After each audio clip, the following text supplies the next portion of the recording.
30,000 matric ton உப்பு நாளை நாட்டிற்கு இறக்குமதி செய்யப்படும் என வர்த்தக உணவு பாதுகாப்பு மற்றும் கூட்டுறவு அபிவிருத்தி அமைச்சர் வசந்த சமரசிங்க குறிப்பிட்டுள்ளார்.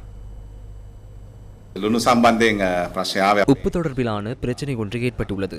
மார்ச் மாதத்தில் நாம் உப்பு அறுவடையை எதிர்பார்த்திருந்தோம். ஆனால் மழையால் அது பாதிக்கப்பட்டது. ஆரம்பத்தில் 12,500 மெட்ரிக் டன் உப்பு இறக்குமதி செய்தோம். இரண்டாவது தொகையை கொண்டுவர வேண்டிய தேவை இருக்காது என கைத்தொழில் துறையை சேர்ந்தவர்கள் கூறினார்கள். விசேடமாக ஹம்பாந்தோட்டை, புத்தளம் பகுதிகளில் வேண்டுகோள் வந்தது.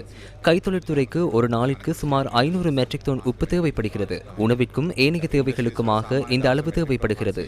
மாதத்திற்கு 15,000 மெட்ரிக் டன் உப்புக்கான தேவையே எமக்கு இருக்கிறது. எமது உற்பத்தி 2 லட்சம் மெட்ரிக் டன். ஆனால் எமது உற்பத்திகள் கடந்த வருடத்தில் வீழ்ச்சி அடைந்தது.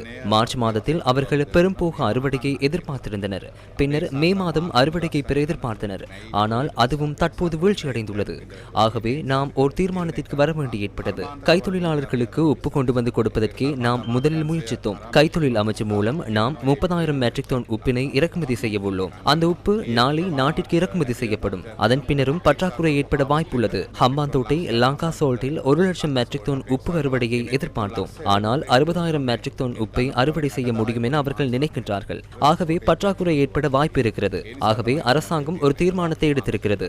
ஜூன் மாதம் 10ஆம் தேதி வரை பிஎல் முன்வைக்கும் இறக்குமதியாளர்களுக்கு உப்பு இறக்குமதி செய்ய முடியும். இந்த 20 நாட்களுக்குள் 40,000 50,000 மெட்ரிக் டன் உப்பு நாட்டிற்கு வரவுள்ளது. இந்த புதன்கிழமை முதலாவது இறக்குமதியாளரின் 100 கொள்கலன்கள் நாட்டிற்கு இறக்குமதி செய்யப்பட உள்ளதாக எமக்கு அறிவிக்கப்பட்டுள்ளது.